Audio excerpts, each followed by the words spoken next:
Assalamualaikum warahmatullahi wabarakatuh. Perkenalkan, nama saya Faizatun Hasanah, absen 9 dari kelompok 2.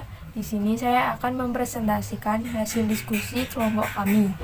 Kasus yang pertama adalah kerusuhan Tanjung Priok. Hak yang dilanggar adalah hak asasi kelangsungan hidup, hak dalam memperjuangkan haknya, hak untuk bebas dari penyiksaan yang merendahkan derajat martabat manusia. Penyebabnya adalah menolak pengurusan makam.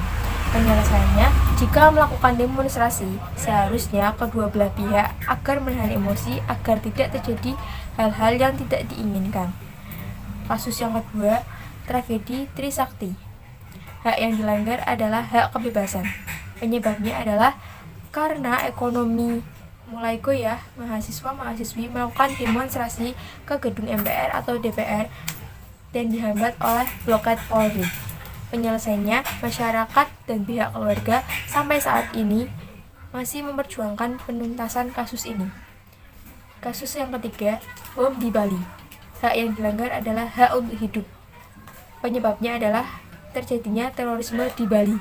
Penyelesaiannya, menghukum pelaku bom seberat-beratnya sesuai dengan ketentuan hukum sehingga para terorisme memiliki efek jerah.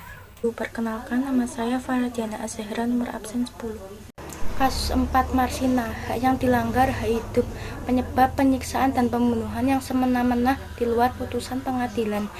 Penyelesaian, penegak hukum berusaha menciptakan keadilan dan kenyamanan masyarakat Indonesia. Kasus 5 tragedi Semanggi 1 dan 2, hak yang dilanggar hak keamanan dan hak anti kekerasan. Penyebab 5 orang tewas dalam tragedi Semanggi 1 dan 2. Penyelesaian, Jaksa Agung Gamang dalam penyelesaian masalah dan terus berupaya sampai sekarang masih dipermasalahkan. Kasus 6 Babe Baikuni, hak yang dilanggar hak asasi perlindungan anak. Penyebab terjadinya pembunuhan terhadap 7 orang bocah jalanan dengan 3 orang dimutilasi dan pembunuhan 4 orang. Penyelesaian, pemerintah meningkatkan pengawasan terhadap anak-anak jalanan dan memiliki tanggung jawab agar anak-anak jalanan tidak dieksploitasikan sehingga tidak terjadinya pembunuhan dan mutilasi. Perkenalkan, nama saya Tita Nurhaliza, nomor absen 7. Kasus yang ketujuh yaitu perambah hutan dari Kister 45 Kabupaten Mesuji, Lampung. Kasus ini melanggar Undang-Undang Perkebunan nomor 18 tahun 2004. Kasus ini disebabkan oleh konflik akibat pihak perkebunan sawit yang merampas dan menguasai tanah warga selama waktu yang lama, yaitu 10-17 tahun. Kasus ini diselesaikan dengan cara perkara sengketa lahan harus diselesaikan di pengadilan. Kemudian kasus yang ke-8 yaitu penembakan buruh PT Freeport. Kasus ini melanggar hak untuk hidup. Kasus ini disebabkan oleh terjadinya penembakan di terminal bus Gorong-Gorong terhadap buruh PT Freeport. Kasus ini diselesaikan dengan cara menghentikan pertikaian oleh pihak ketiga, tetapi tidak diberikan keputusan yang mengikat. Perkenalkan, nama saya Dwi Yulandari dari kelas 11 akuntansi 4 nomor absen 8. Di sini saya akan menerangkan tentang contoh-contoh kasus pelanggaran HAM di lingkungan keluarga dan sekolah. Contoh kasus pelanggaran HAM di lingkungan keluarga. 1.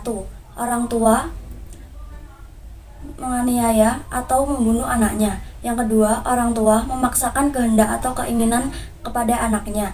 Yang ketiga, anak melakukan penganiayaan atau membunuh kedua orang tuanya atau saudaranya sendiri. Yang keempat, majikan berlaku sewenang-wenang terhadap pembantunya.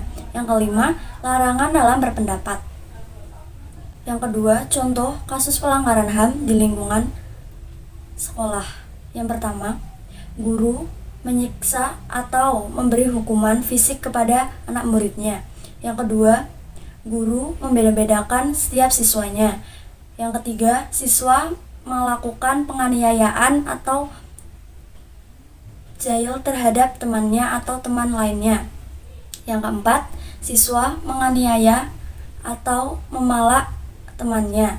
Yang keempat, tawuran antar pelajar baik itu satu sekolah maupun dengan sekolah lain. Nama saya Chelsea Ananta Putri dari kelas 11 AKL 4 akan menyebutkan beberapa contoh kasus pelanggaran HAM di lingkungan masyarakat. Contohnya itu yaitu 1. Pengusiran secara paksa. 2. Perbuatan main hakim sendiri terhadap pencuri atau pelaku kejahatan. 3. Pembunuhan dan pemerkosaan. 4. Penghilangan kebebasan dalam beribadah karena kurangnya bertoleransi. 5. Menjatuhkan nama baik atau memfitnah tanpa bukti yang jelas. Nah, itulah beberapa contoh-contoh kasus pelanggaran HAM yang ada di Indonesia dan di lingkungan sehari-hari.